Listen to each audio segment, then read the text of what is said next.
안녕하세요. 저는 이혼하고 혼자 살게 된 지 몇 년 된 30대 후반의 돌싱입니다. 제가 이혼을 했을 때 주변의 사람들 반응은 다른 이들과는 좀 달랐어요. 보통 이혼했다고 하면 다들 놀라는데 제가 이혼했다고 하니 마치 그러려니 하는 표정이더라고요. 그때서야 제가 콩깍지가 씌어서 정신이 나갔었구나 싶더라고요. 제 곁에 있었던 사람들은 모두 전 남편의 본성을 알고 있었다고 하더라고요. 그걸 아니 더 부끄럽고 민망하더라고요.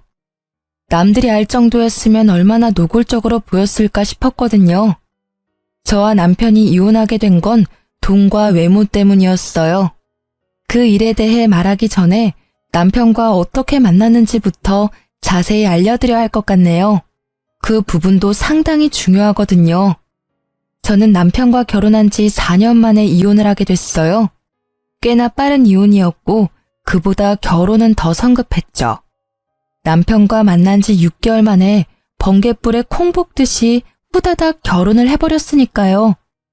그때 제 심경을 대변하자면 저만큼 괜찮은 남자를 나중에 내가 만날 수 있을까 하는 생각이었어요. 게다가 저는 점점 나이를 먹어가고 있었고 얼굴은 그리 예쁜 편도 아니었죠. 솔직히 제 자존감은 무척 낮은 편이었어요. 키는 크고 몸매는 좋았지만 항상 얼굴 때문에 그 큰 키와 맵시가 도리어 단점이 되었거든요. 친구들은 제가 어렸다면 모델을 했으면 됐을 거라 이야기했지만 글쎄요. 그런 말들이 다 거칠애로 하는 말처럼 들릴 정도로 저는 그만큼 저에 대한 사랑이 모자랐어요. 결혼을 할 수 있을까 하는 생각도 들 정도였죠. 저는 옷가게 매니저로 일하고 있었는데 다행히 여성복이라 여성들을 상대하는 건 그렇게 힘들지 않았어요. 그나마 제 장점을 드러내 옷을 잘 팔 수 있는 장점도 있었죠. 남편과 만난 건 점점 자존감을 조금씩 회복하던 때였어요. 그 사람은 영업직으로 얼굴이 무척 잘생긴 사람이었어요. 연예인 정도는 아니지만 일반인 치고는 눈이 가는 얼굴이었으니까요. 게다가 자기 얼굴에 굉장한 자신감을 가지고 있어서 패션도 과감했고 행동은 무척 스마트해 보였어요. 처음에 그 남자 제게 말을 걸었을 때는 벌칙 게임에 당첨이라도 된 건가 하는 생각이 먼저 들 정도로 저에게는 비현실적인 사람이었거든요. 그런데 연락처를 교환한 그는 메일을 제게 연락하고 만나자고 조르고 보고 싶다며 애교를 부리곤 했어요. 그는 당시에도 저보다 4살이나 어린 나이였고 저는 그 사람이 저와 어울리지 않다는 생각으로 몇 번이나 선을 그으려고 했어요. 그때 아예 선을 그어버렸다면 제 인생에 이런 오점은 남지 않았을지도 모르죠. 하지만 남편은 끈질기게 제게 구애했고 결국 넘어간 건 저였어요. 그 사람을 거절할 수도 있었지만 내심 그런 생각이 들더라고요. 이렇게 잘생긴 남자를 내가 언제 만나볼까 하는 생각이요. 이 사람도 그냥 가지고 노는 거라면 나도 그냥 가지고 노는 거라고 생각하고 만나보기만이라도 하자 하는 생각을 했어요. 최소한 상처를 받지 않기 위한 방어였는데 보기 좋게 당했거든요. 남편은 결국 6개월 만에 제게 프로포즈를 해왔고 저는 그에 응했어요. 응하지 않을 이유가 없었다고 해야 하나? 아니, 연애 당시의 남편은 제게 무척이나 잘해줬거든요. 그것이 진심이 아니라고는 단 한 번도 추호도 의심한 적 없어요. 정말 맹세코 그것이 모두 그의 마음에서 우러나온 일들이라 생각했죠. 그런데 의외의 일들은 결혼과 가까워져 가면서 생기기 시작했어요. 남편은 프로포즈를 해놓고서는 전혀 준비가 되어 있지 않았거든요. 보통 안정적인 직장과 어느 정도의 돈이 모여야 프로포즈를 하는데 그 사람은 아예 돈이 없다며 제게 집을 해오면 안 되냐고 부탁을 했어요. 처음에는 의아했지만 솔직히 못해줄 것도 없었어요. 내 명의의 집이 남는 거라고 생각했고 조금 버겁긴 했지만 신혼부부라면 대출 이자도 싸니까요. 그렇게 저는 제 전 재산을 털어 집을 장만했어요. 물론 지방에 있는 집이라 비싸지는 않았지만 제 명의의 집이잖아요. 본격적으로 문제가 생긴 건 결혼 직후였어요. 남편은 점점 저에게 돈을 요구하는 일이 잦아졌어요. 본인도 일을 하고 있으면서 그 돈은 어디다가 쓰는지, 제게 매번 용돈을 요구했고 집에는 사치스러운 물건들이 하나둘 생기기 시작했죠. 옷가게 매니저와 영업직 회사원의 생활에는 어울리지 않는 것들이요. 처음에는 결혼하고 들뜬 남편 때문에 이야기하지 못했지만 점점 그런 것들이 눈에 밟히기 시작하면서 저는 스트레스에 점점 시달리기 시작했어요. 반년이 지났을 때는 더 이상 참을 수 없어 남편에게 말했어요. 자기, 더 이상 나한테 돈 달라고 하지 마. 나 진짜 돈이 없어. 모아놓은 돈도 당신이 다 가져가는 바람에 매달 받는 월급으로 생활비 쓰고 있거든? 그마저도 경조사 있는 날에는 부족해. 자기, 지금 장난해? 자기한테 왜 돈이 없어? 집도 잘 살면서 왜 그렇게 쪼잔하게 구는 건데? 좀 팍팍 쓰면서 살아. 없으면 몰라도 있으면서 그렇게 살면 남들이 얕봐. 우리 집이 왜 잘 살아? 누가 우리 집이 잘 산대? 우리 집 서민이야. 흔하고 흔한 서민. 중산층도 안 되거든? 결혼하면서 돈이 좀 들어온 게 있어서 그것 때문에 착각한 것 같은데 그거 다 다시 나갈 돈이야. 그리고 그 돈들 당신이 다 가져갔잖아. 나한테는 진짜 남은 거 없어. 당황한 제 말에 남편이 눈을 가늘게 뜨며 피식 웃더라고요. 그 모습이 의아했어요. 왜 이렇게 당당하게 우리 집이 부자라고 생각한 걸까요? 그리고 그 의문은 곧 풀렸어요. 내가 눈뜬 봉사로 보여? 당신 부모님 사시는 집, 그 집 엄청 비싸잖아. 땅값도 어마무시하고. 부모님이 거기 살 정도면 너희 집 돈이 제법 있다는 이야긴데 다 아는 사실 숨기지 맙시다. 네? 게다가 당신 가지고 있는 물건들 좀 봐. 가방은 죄다 명품이고 신발도 브랜드 있는 거고 화장품도 비싼 것만 쓰잖아. 그래놓고 서민? 부자들은 생각이 다르네. 뭔가 착각하고 있는 것 같은데 그 집 우리 집 아니야. 우리 거기 새 들어 산다고. 전세. 그것도 전세 싸게 새 들어 사는 거야. 우리 이모가 가지고 있는 집인데 엄마한테 싸게 받고 살라고 했거든. 그리고 내가 가지고 있는 명품 중에 내가 직접 산 건 단 하나도 없어. 다 이모가 선물해 준 거라고. 백화점 갈 때마다 하나씩 사오시니까. 제 말을 듣던 남편이 갑자기 얼굴을 구기더니 머리를 쥐어뜯더라고요. 왜 이래 여보? 아씨, 놔. 건드리지 마. 진짜 열받네. 남편은 그러면서 욕설을 하더니 집을 나가더라고요. 저는 이게 다 무슨 일인지 짐작도 안 갔어요. 그런데 그 이후로 남편의 태도가 완전히 달라졌어요. 그 전에는 돈을 원할 때마다 제게 애교도 피우고 예쁘게 행동했는데 갑자기 냉랭해졌어요. 그렇게 몇 달을 지났을까요? 저희 친정아버지 생신이 다가왔어요. 얘기 좀 해. 아버지 생신이 3일 뒤야. 어떻게 할까? 그걸 왜 나한테 물어? 당신 아버지니까 당신이 알아서 해야지. 어차피 근처 고깃집에서 생일 축하나 할 거잖아. 난 그런 데 가는 거 딱 싫거든? 내가 급이 있는데 그런 데를 가? 그냥 가족들끼리 단촐하게 보내, 어? 당신 그래도 사위잖아. 밥은 같이 먹어야지. 결혼하고 나서 우리 친정에 신경 써준 적 한 번도 없잖아. 나 그 사람들하고 밥 먹을 시간 없어. 바쁘다고. 내가 꼭 가야 할 이유가 있어? 아, 불공평한 것 같으면 당신도 우리 집 챙기지 마. 각자 하자, 각자, 어? 어차피 도움도 안 되는 처가 가깝게 지내면 뭐해? 그렇게 말하고는 정말로 아버지 생신 때 오지를 않더라고요. 선물 같은 것도 준비하지 않았고요. 아예 그날은 야근한다며 확인하듯이 말하고는 전화를 뚝 끊었어요. 저는 친정아버지에게 미안한 마음이 들어 고급 레스토랑에 가서 식사를 하고 모아놓은 돈으로 아버지에게 명품 지갑을 선물해드렸어요. 아버지는 괜한데 돈 쓰지 말라며 다시 되돌려 주시려 했지만 나이 들어서 명품 하나는 들고 있어야 어디 가서 얕보이지 않는다며 억지로 손에 들려보냈어요. 그리고 속상한 마음을 달래려 SNS에 행복한 척 레스토랑에서 찍은 사진과 아버지 선물 사진을 올렸죠. 사진을 올리자마자 남편이 전화가 오더라고요.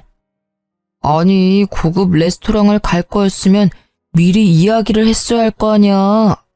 근처 고깃집이나 대충 갈 줄 알고 안 간다고 한 거였는데 그런데 갈 거였으면 나한테 연락했어야지. 내가 왜 연락을 해? 안 간다고 한 건 너였잖아. 우리 아버지 생일 다 무시하고 야근까지 한다고 한 게 너야. 어디서 이제 와서 뒷북을 치고 난리야? 아나무인의 남편 태도에 저는 열이 받을 대로 받아버렸고 결국 소리를 꽥 질렀죠.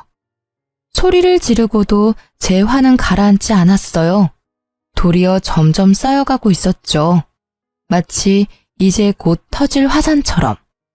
그렇게 쌓이던 화산은 남편 생일에 터져버렸어요. 남편은 제가 아버지에게 해준 것처럼 고급 레스토랑에 명품 선물을 해주길 바라고 있더라고요. 그 며칠 전부터 시계가 작동을 안 한다며 새로운 시계를 하나 살까 고민 중이라고 말하더라고요. 딱 봐도 그거 사달라는 이야기였어요. 그렇지만 저는 아버지 생일로 이미 빈정이 상했고 남편 생일을 챙기고 싶은 마음은 눈꼽만큼도 없었어요. 그의 생일이 주말이었기에 저는 새벽부터 몰래 준비를 해서 친정으로 갔어요. 준비라는 건 냉장고에 먹을 수 있는 음식을 모두 비우고 화장을 해서 여행 준비를 해서 나갔다는 거예요. 남편을 두고요. 그리고 친정 식구들과 오랜만에 당일치기 여행을 갔어요. 남편에게 내내 전화가 오는데 계속 무시했어요. 그리고 저녁에 집에 돌아왔더니 남편이 화난 얼굴로 제게 따지더라고요. 왜 이제 와? 내 생일인데 뭐하고 이제 들어오는 거냐고. 어떻게 남편 생일을 안 챙길 수가 있어? 각자 하자고 했던 건 너야. 너희 집 챙기지 말라고 이야기해서 너부터 안 챙기기로 한 건데 뭐가 이상해? 시부모님 생신 때도 당신이 다 알아서 할 거지? 어차피 각자 하자고 했으니까. 내가 말한 건 서로의 부모를 말한 거지 부부는 다르잖아.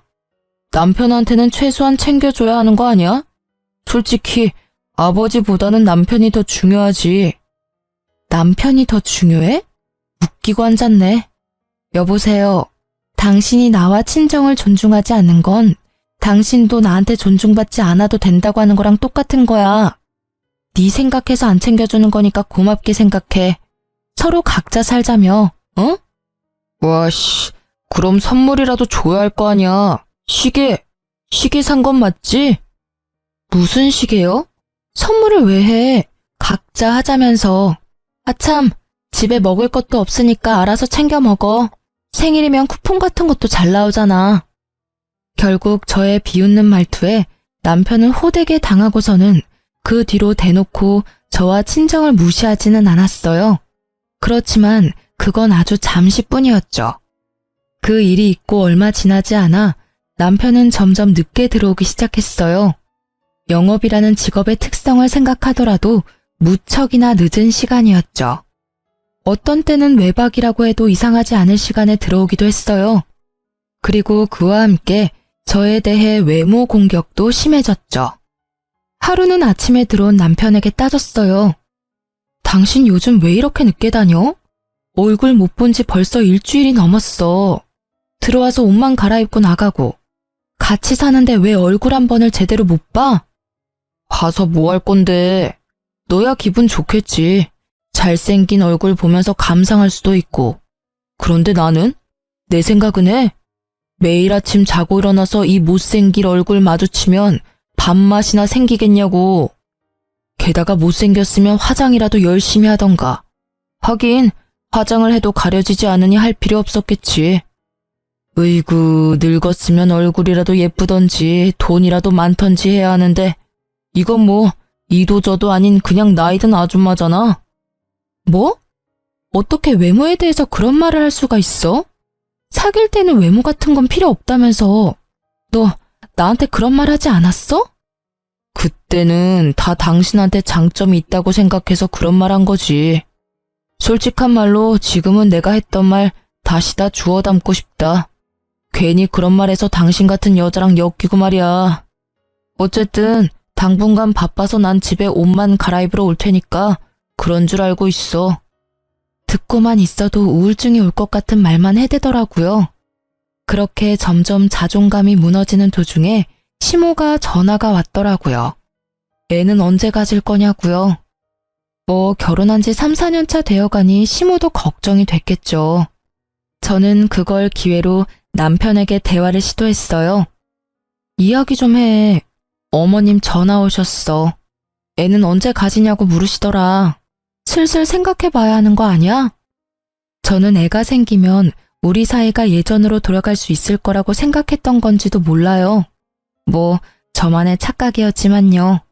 남편은 아예 생각 자체가 없더라고요. 애?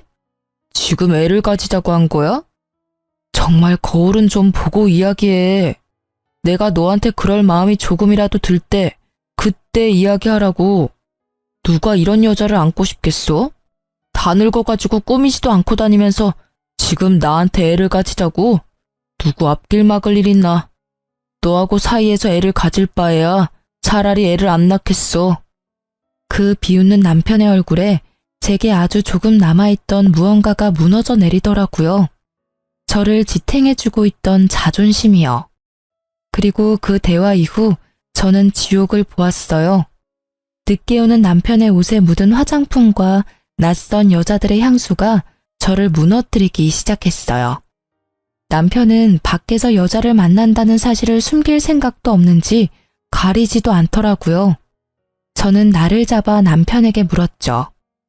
당신 바람 피우는 거야? 우리 결혼한 지 얼마 됐다고 벌써 바람이야. 나 사랑한다며. 어떤 나라도 좋아한다면서.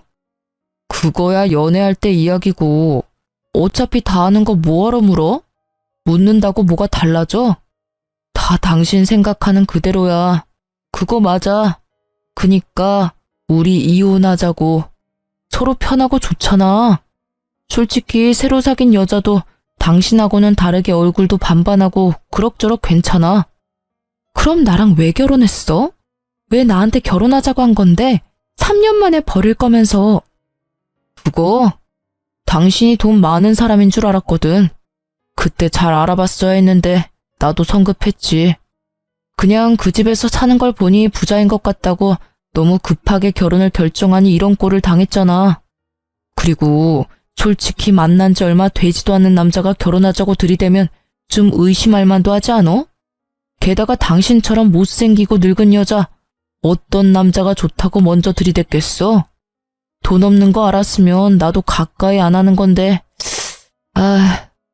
그래서 부자가 아닌 나하고는 이혼하고 싶다고? 그래야 빨리 돈 많은 여자 잡아서 나도 편하게 살 거 아니야. 그렇게 말귀를 못 알아들어? 저는 대화를 할수록 열이 뻗치는 상황에 미쳐버리겠더라고요. 저런 놈을 왜 몰라봤는지 아무리 생각해도 모르겠더라고요. 저놈과 헤어지는 게 최선이라는 생각을 했지만 저놈이 원하는 걸 알고 나니 딱 해주기 싫더라고요. 지금이 아니라 제가 원할 때 이혼하고 싶었죠. 저놈에게만 좋은 일 시킬 수는 없다는 생각이었어요. 안 해줄 거야. 이혼? 내가 왜 이혼을 해? 이혼하더라도 언제 어디서 어떻게 할지는 내가 결정해. 당신한테는 아무 권한 없어. 마지막 발악처럼 소리치는 제게 남편은 왜 이혼을 안 해주는 거냐며 소리치고 난리를 치더라고요. 그리고 그때부터는 진짜 막장 드라마보다 더 막장으로 치달았어요. 저는 막무가내인 남편을 막지도 못하고 그저 고스란히 감정을 소모해야 했어요. 그렇게 이혼에 대한 마음이 강해지던 어느 날, 친정엄마에게서 전화가 왔어요. 이모가 아파서 병원에 입원했다고요. 저는 너무 놀라 이모가 입원한 병원으로 뛰어갔어요. 이모, 이게 다 무슨 일이야? 왔어? 네 엄마가 너한테까지 이야기했어? 그러지 말지. 너 걱정할까봐 일부러 연락 안 했는데. 진짜 이게 다 뭐야? 얼굴색은 왜 이리 안 좋고. 도대체 무슨 병인데? 뭔데 이렇게 힘들어하는 건데? 그냥 신장이 안 좋대. 그냥 두면 천천히 죽어갈 거라고. 이식을 하는 방법은 있지만 적합자가 없으면 못한대. 적합자? 그럼 나도 적합한지 알아볼게. 아니, 그만해. 너한테 그런 일까지 시키고 싶지 않아. 이래서 네 엄마한테 이야기 안 하려고 했던 거야. 그런 게 어딨어? 일단 내가 의사 선생님 한번 만나볼게. 결국 만류하는 이모를 제쳐두고 저는 의사에게 가서 상담과 간단한 피검사를 진행했고 놀랍게도 이식을 할 수 있다는 이야기를 들었죠. 그렇게 이식 수술과 이식 후 안정을 위해 일주일 정도 집에서 나와 친정에 머물기로 했어요. 남편에게는 잠시 친정에 다녀오겠다고 했고요. 물론 들은 척도 하지 않았지만요. 그렇게 어려운 수술을 마치고 회복하는 동안 이모는 제게 너무 고마워했어요. 자신의 목숨을 늘려준 사람이라고, 생명의 은인이라고. 저는 이모야말로 우리한테 집도 빌려주고 물건도 많이 사주고 고마울 일이 많다고 말해줬어요. 은지야, 내가 너한테 줄 선물이 있어. 은지가 싫지 않다면, 아니, 나는 무조건 너가 받아줬으면 좋겠어. 내가 이식해준 사람을 모른다면 몰라도 아는 이상 이 정도 살해도 안 하고 넘어가면 너무 뻔뻔해 보이잖아. 선물은? 저는 이모에게 들은 선물의 존재에 깜짝 놀랐어요. 처음에는 안 받겠다고 했지만 강경한 이모의 행동에 그럼 제가 원할 때 달라고 했어요. 이모는 받아들였고 저는 복수를 위한 아주 좋은 방법을 발견했죠. 그렇게 수술 후 안정을 마치고 집에 돌아온 저를 기다린 건 아늑한 집이 아니라 웬 낯선 여자였어요. 화장을 지운 얼굴에 젖은 머리카락, 그리고 얇은 옷차림. 그 여자는 도어락을 열고 들어온 제 얼굴을 보고도 놀란 기색 하나 없더라고요. 놀라기는커녕 아래 위로 저를 훑어볼 뿐이었죠. 어머, 와이프가 이렇게 생겼구나. 이런 여자랑 같이 살면 바람 나도 할 말은 없지. 이래서 헌옷보다는 새 옷이지. 안 그래요? 비우는 그 여자에게 한마디 해주려는데 마침 욕실 문이 열리고 속옷만 입은 남편이 나오더라고요.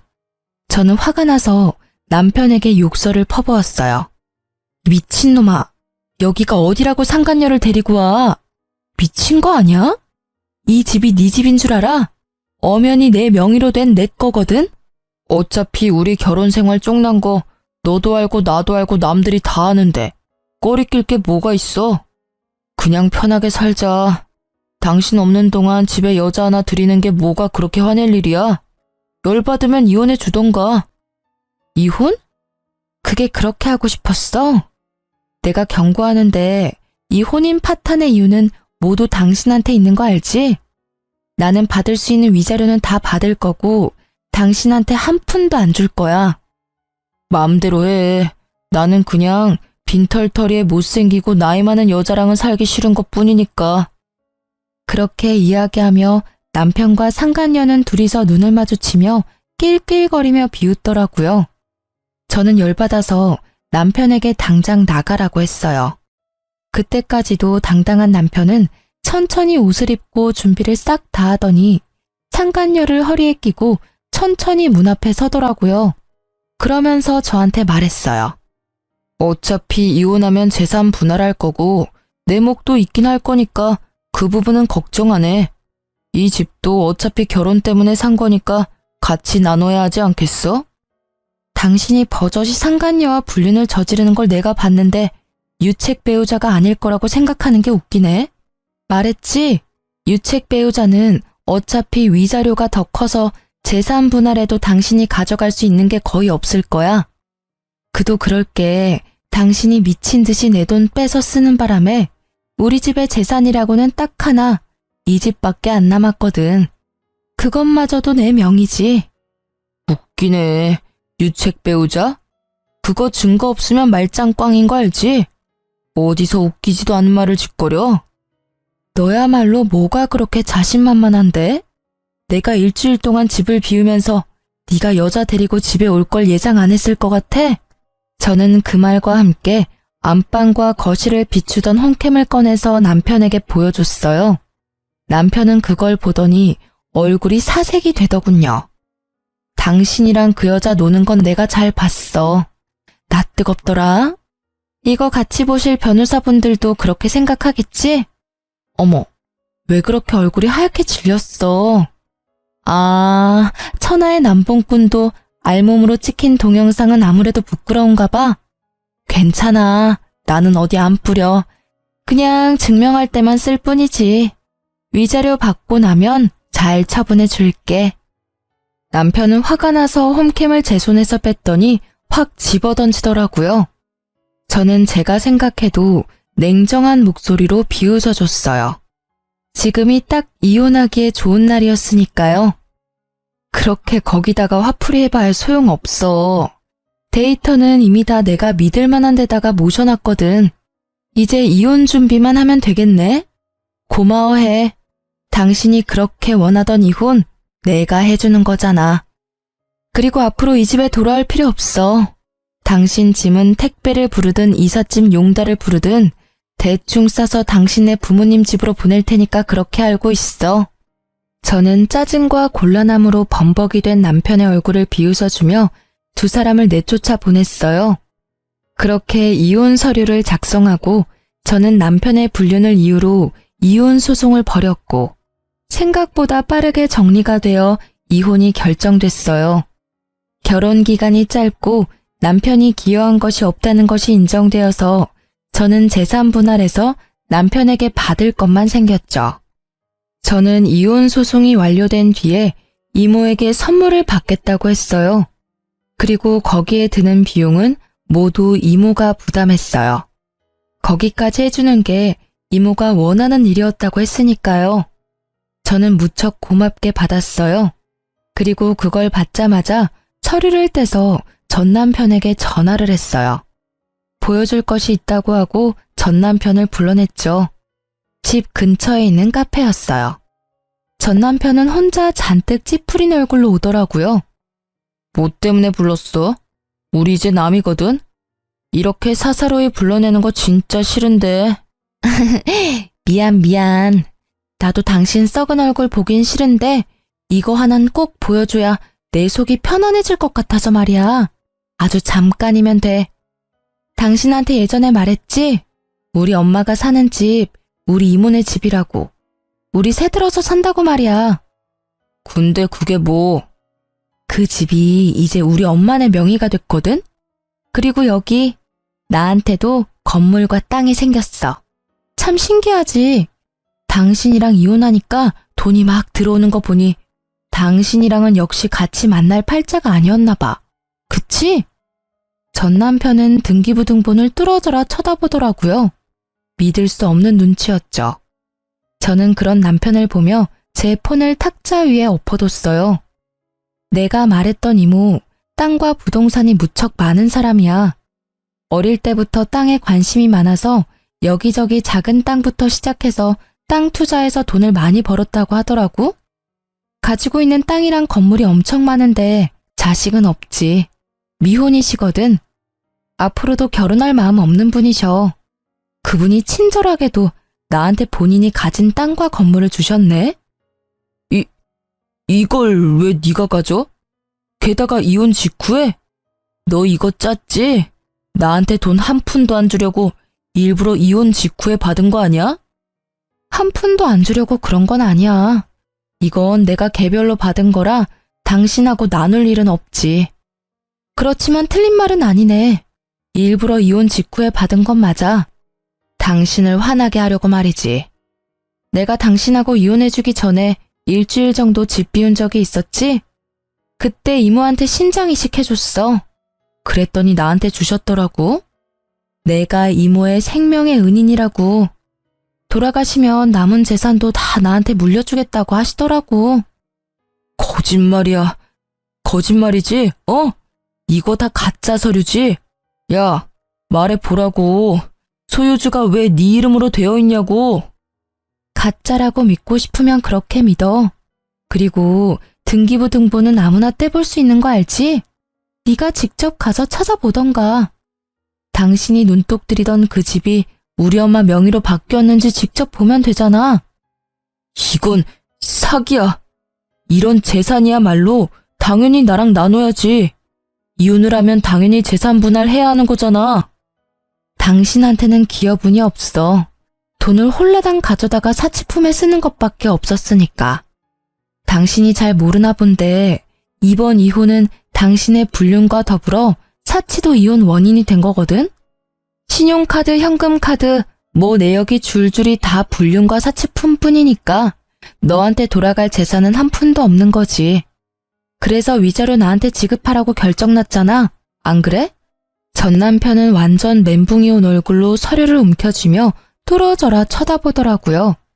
거기 적혀있는 글자가 변할 리가 없으니 저는 웃으며 그 모습을 구경했죠. 돈 없다고 찬 여자, 갑자기 부자가 됐으니 당황할 법도 하죠. 여보, 미안해. 당신이 이렇게까지 화가 났을 줄은 몰랐어. 하지만 우리는 이렇게까지 이혼할 필요가 없는 사람이야, 응? 그러니까 우리 다시 재결합 생각해볼까? 당신 내 얼굴 잘생겼다며 좋아했잖아, 응? 무슨 소리 하는 거야?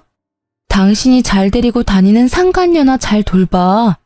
그 여자 그렇게 좋아하면서 왜 나한테 들이대? 이미 나는 헌옷이나 다름없지 않아?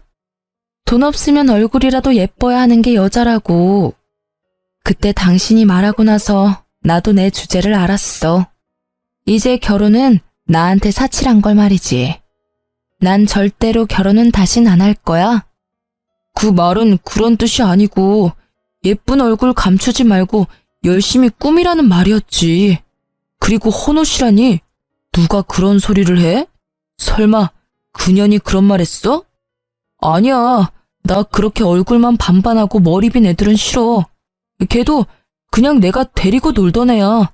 그 여자 원래 엔조이였어. 절대로 진심으로 만나던 것도 아니고 상간녀 소송하더라도 의리 지켜줄 사람도 아니야. 그리고 내가 당신한테 한 말은 진심이 아니었어. 그러니까 우리 다시 한번 생각해보자. 우리 관계 이렇게 끝내기엔 너무 아깝잖아. 나는 그냥 당신이 나한테 너무 과분한 사람이라 너무 안쓰러워서 자기를 놓아주려고 한 거야. 무슨 노래 가사도 아니고 막말에 무슨 장식을 저리도 달아대는지. 남편의 빠른 태세 전환에 웃음이 다 나더라고요. 저렇게 필사적으로 저를 다시 잡으려 한다는 사실이 정말로 구역질 날 정도로 웃겼어요. 이야, 시커먼 속내를 숨기질 않으시네? 나한테 헛짓거리 하지 말고 옆에 있는 그 상간녀나 잘 챙기세요. 그리고 조만간 상간녀 소송도 할 거니까 잘 전해주시고요. 그 말과 함께 저는 카페에서 나왔어요. 전 남편이 저를 따라 나오려고 했지만 저는 미리 불러둔 택시를 타고 집으로 향했어요. 그리고 마지막으로 택시 안에서 폰을 켜고 상간녀에게 파일 하나를 보냈어요. 방금 전 남편과 통화한 녹음 파일이요. 상간녀 소송하려고 연락처 저장해놨는데 마지막 결정타 한 방 날려줬어요. 남편 놈에게도 열이 받았지만 감히 저를 품평하듯 보며 비하한 상간녀에게도 열이 받았거든요. 벌이란 건 두 사람이 다 받아야 하는 거라고 생각하니까요. 읽음 표시를 보고 나서야 저는 마음 편하게 폰을 껐어요. 마지막까지 복수가 잘 돼서 기분이 상쾌하더라고요. 그렇게 복수를 끝내고 저는 평화로운 시간을 보냈어요. 물론 전 남편과 상간녀에게서 연락이 왔지만 다 씹어줬죠. 이혼 상간녀 소송으로 할 말이 있다고 할 때는 변호사 명함을 보내줬어요. 저랑 할 이야기가 뭐가 있겠어요? 어차피 다 끝난 일인데. 그렇게 더 이상 그들의 연락도 오지 않게 됐을 때 저는 직장을 그만두고 몸조리를 하며 가족들과의 시간을 보냈어요. 꾸준하게 피부 관리도 하고 필라테스를 통해 스트레스로 무너진 몸매 관리도 했어요. 그리고 생각하기만 했던 쌍꺼풀 수술도 했죠. 언제나 무겁게 내려앉았던 눈은 수술 후에 또렷해져서 만족감이 더해졌어요. 저는 이모에게 받은 건물을 본격적으로 운영하기 위해서 그 근처로 이사를 갔어요. 그런데 생각보다 건물이 좀 오래돼서 여기저기 고쳐야 할 곳들이 많이 보이더라고요. 그래서 건물 안쪽 리모델링 공사를 위해서 업체를 불렀어요. 계약을 맺고 공사를 시작하는 날 현장에 갔더니 사람들이 엄청 많이 있더라고요. 그런데 그 와중에 이상하게 저를 보고 주춤주춤 모자로 얼굴을 가리는 남자가 있었어요. 이상하다 싶어 고개를 갸웃거리며 얼굴을 봤는데 순간 깜짝 놀랐어요. 찰나의 순간 보여준 옆 얼굴이 전 남편과 똑같았거든요. 그런데 그 잘생긴 얼굴은 온데간데 없고 늙어서 주름이 지고 시커멓게 그을린 데다가 뺨에는 커다란 상처가 있더라고요. 정말 몰라본다는 말, 그 말 자체였죠. 그 당시에는 사람들의 눈이 많은 데다가 상대방이 피하는 눈치라 저도 신경 쓰지 않았어요. 그런데 공사가 끝날 때쯤 저한테 와서 이야기를 꺼내더군요. 잘 지냈어? 잘 지냈지. 그런데 얼굴이 많이 상했네? 그동안 돈 버느라 힘들었나 봐. 뭐, 그렇지. 당신하고 이혼하고 나서는 술로 나를 세운 적이 많았어. 헤어진 게 후회도 되고 너무 마음 아프더라. 여전히 거짓말은 잘하네? 그 술이 내가 가진 건물 때문이지 나 때문은 아니잖아. 그런 식으로 말하지 마. 난 정말로 당신이랑 헤어지고 엄청 힘들었거든. 그때 당신이 상간녀 소송 걸었던 망할녀는 소송 위자료 못 준다고 했더니 앙심을 품고는 도망갔어. 그것도 그냥 도망만 갔으면 다행이지. 같이 살던 집에 있던 귀한 명품들 싹 다 가지고 집을 내놨더라고. 둘이서 같이 살던 집이었는데 그걸 팔아서는 며칠 그 집에서 지냈는데 집주인이 집 팔렸으니 나가라더라. 나 참 어이가 없어서. 그런 여자인지 모르고 사귀었어? 아니, 그런 여자라서 사귄 거 아니야? 그리고 상간녀 소송하면 보통 남자 쪽이 소송 위자료 다 내주는 거 아니야? 둘이 우리 집 욕실에서 봤을 때는 천년만년 살 것처럼 죽이 잘 맞던데? 무슨 헛소리야. 그런 여자랑 무슨 죽이 잘 맞아? 나는 그때부터 당신 잊은 적 단 한 번도 없어. 정말이야. 당신이 좋아하던 그때 얼굴은 아니지만 그래도. 그래, 그때 얼굴은 아니네. 그 얼굴이면 돈 많고 예쁜 여자 만나기도 힘들겠어. 9년이 내 돈 다 들고 도망치고 나서 나도 새로운 여자 만나려고 했어. 당신도 잘 알잖아. 지금은 이래도 내 얼굴이 꽤 반반했으니까 어떤 여자든 다 꼬실 수 있다고 생각했거든. 그런데 나이가 드니까 그것도 안 되더라고. 젊고 잘생긴 애들이 많아져서. 게다가 생활이 팍팍하니 얼굴이 점점 더 안 좋아지더라고. 근데 그때 교통사고가 났어.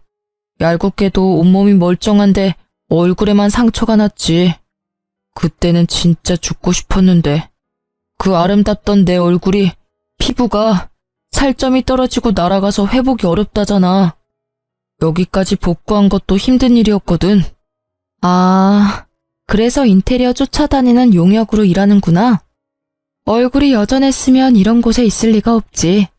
더 좋은 사람, 더 예쁜 사람 찾아 돌아다녔을 테니까. 안 그래? 그래. 당시의 상처가 너무 커서 감당이 안 되는 데다가 여자는 내 재산 다 훔쳐 달아나고 자신감까지 잃는 바람에 직장까지 그만뒀지. 여자? 여자는커녕 사람도 못 만났어. 그러니 당신이랑 헤어졌던 지금까지 여자는 단 한 명도 없었어. 내가 불쌍하지? 나한테 미안한 마음 들지 않아? 다 당신이랑 헤어지고 이런 일들이 생긴 거라고. 그래서 뭐 어쩌라고. 딱하게 들리기는 하지만 다 네가 잘못해서 벌어진 일 아니야? 그걸 다른 사람한테 책임 전가시키는 건 좀 아니지. 게다가 왜 내가 당신한테 미안한 마음이 들어야 해? 반대로 네가 나한테 미안해해야 하는 거 아니야? 너 때문에 나는 남자 불신에 걸려서 남자도 못 만나고 있는데 나한테 가장 중요했던 행복한 가정을 꾸린다는 선택은 이미 내 인생에서 사라진 지 오래거든? 웃기고 있네. 너한테 불행이 닥쳐오니까 너만 불행한 놈 같고 세상이 원망스럽지?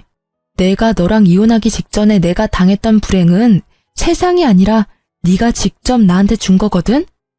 그러니까 네 꼴 그렇게 된 거 세상 탓하지 말고 네 잘못이나 탓해. 당신 아직도 혼자야? 설마 아직도 나 못 잊은 거야? 내가 너한테 그만큼 큰 의미였어? 그럼 왜 이러고 있어? 우리 다시 재결합하면 되지. 당신 내 얼굴 좋아했으니까 당신 돈으로 얼굴 고쳐주면 되잖아. 그러면 우리 다 같이 행복하게 잘 살 수 있어. 멍청한 얼굴로 행복회로 팽팽 돌리면서 여전히 정신 못 차리고 미친 소리 칙칙 해대는 전 남편을 보니 그 긴 시간 동안 가라앉혀 두었던 화가 폭발하기 시작하더라고요. 여전히 지가 뭘 잘못했는지 모르고 있는 데다가 굉장히 심한 착각까지 하고 있어서 현실을 알려주기로 했어요. 아직도 정신을 못 차렸네. 헛소리 작작하라고 이야기했지? 잘 들어. 한 번만 말한다. 너야말로 내 인생 최악이다, 이 나쁜 새끼야. 어딜 감히 다시 들이대? 착각하지 마. 내가 남자를 계속 못 만나는 이유는 당신 같은 남자 만날까봐 무서워서 그런 거거든? 그러니까 재결합 같은 그런 미친 소리 꺼내지도 마. 네가 그때 나한테 충실했다면 나는 당신이 어떤 얼굴을 가졌다 하더라도 당신하고 행복하게 가정을 꾸리려고 노력했을지도 몰라. 나는 그런 사람이니까. 당신이랑 만났을 때 나는 당신 얼굴 같은 것보다 나한테 집중하는 모습이 더 마음에 들었으니까. 네가 계속 그런 마음가짐이었다면 지금의 못생긴 너라도 난 다 받아들였을 거야. 그런데 그런 나를 내친 건 당신이잖아. 이혼하기 싫다는데 이혼 강요하고 집에 여자까지 데려와서 막장짓거리 한 놈이 너야. 너는 나한테 다시 만나자거나 재결합을 하자고 하면 절대로 안 될 단 한 사람이야. 내게 이만큼의 상처와 절망을 줘놓고 그렇게 쉽게 재결합을 이야기해? 돌았니? 정신 나갔어? 가슴에 손을 얹고 네가 나한테 한 짓거리나 잘 생각해봐, 이 나쁜 놈아. 내가 뭘 그렇게 잘못했는데? 어? 너한테 나쁜 말 한 거는 다 사과했잖아. 미안하다고 해결될 일이면 얼마나 좋겠니? 네가 나를 단연 못하는 것 같아서 말해줄게. 네 상간녀 도망간 거 나 때문이야. 내가 당신이랑 그때 이혼 직후에 카페에서 만났잖아. 그때 당신이 상간녀 욕하면서 나한테 매달리는 거 다 녹음해뒀다가 상간녀한테 보내줬거든. 생각 오래 하지도 않았나 봐. 바로 돈 가지고 튄 거 보니. 그러게 평소에 잘 좀 하지 그랬어. 그랬으면 그 여자랑 잘 살 수도 있었을 텐데. 제 이야기를 들은 전 남편은 짜증과 화가 섞인 얼굴을 한 채 고개를 푹 숙이고는 나갔어요. 처음에 얼굴이 상해서 잠시 딱하다는 마음이 들었는데 그 생각마저도 시간 낭비였다는 걸 알려주는 전 남편의 모습에 저는 한숨이 저절로 나더라고요. 세상에 천년만년 아름다운 얼굴이 어디 있겠어요? 늙으면 다 같이 쭈글쭈글하고 검버섯이 피는 건 당연한 세상의 이치잖아요. 마치 그 미모가 영원할 것처럼 굴면서 다른 사람을 희롱해서 자기 생각대로 하려고 한 전 남편의 모습을 보면서 딱 맞는 죗값을 받았구나 하는 생각이 들었어요. 게다가 상간녀 이야기를 들으면서 제가 준 녹음 파일이 그 상간녀를 움직였다고 생각하니 참으로 통쾌하더라고요. 뭐 그게 아니었더라도 금방 헤어졌을 것 같았지만 저는 이혼 후에 이모처럼 혼자 살기로 결심했어요. 지금은 수술과 운동으로 많이 예뻐지고 어딜 가서도 늙어 보인다, 못생겼다 이야기는 안 듣지만 마음이 잘 동하지 않더라고요. 제 외모를 싫어했으면서 돈 때문에 결혼한 남자가 있는 걸 알고 나니 결혼에 대한 회의감이 사라지지 않더라고요. 물론 연애도요. 처음에는 몇 번 사람을 만나보려고 했는데 어떠한 말로 저의 환심을 사려 해도 그게 그냥 거칠애로만 느껴지는 거예요. 진실한 마음이었을지도 모를 그 말들이 이제 더 이상 제게는 진실처럼 느껴지지 않았어요. 게다가 이혼 전에 들었던 그 자존감 잘라먹는 말들은 여전히 제 머릿속에 꼭꼭 박혀 있었으니까요. 그렇지만 계속 그렇게 지낼 생각은 아니에요. 그 남자가 제게 한 나쁜 짓을 싹 지워줄 좋은 사람을 만나고 싶긴 하거든요. 언제까지고 전 남편의 아기의 참 목소리를 제 삶 속에 끼워두고 살 수는 없는 노릇이잖아요. 사랑은 사랑으로 고치는 게 맞다고 봐요. 전 남편과의 싸움과 일방적인 매도에도 제가 버틸 수 있었던 건 우리 가족과 이모 덕분이었거든요. 언젠가 가족처럼 저를 사랑해줄 사람이 분명히 어딘가에 있을 거라고 생각해요. 그렇다고 함부로 사람을 만날 생각은 아니지만요. 지금 당장은 가족들과 여행하며 지내는 이 시간이 너무나 소중하고 행복해요. 생각보다 저처럼 이혼 전의 외모 지적질이나 자존감이 뚝뚝 떨어지는 말을 듣는 분들이 많을 거라고 생각해요. 그럴 때는 참지 마세요. 무턱대고 참고 기다리기만 하면 새로운 시작은 절대로 오지 않거든요. 제 이혼 스토리 봐서 아시겠지만 사람은 절대로 쉽게 변하는 법이 없답니다. 그 자랑스럽던 미모를 잃었음에도 여전히 나쁜 생각만 하고 있잖아요. 그러니 제 이야기가 헤매고 있을 많은 분들에게 도움이 될 수 있기를 바라는 마음에 이렇게 사연글을 써봤어요. 긴 글 읽어주셔서 감사하고 다들 행복하세요.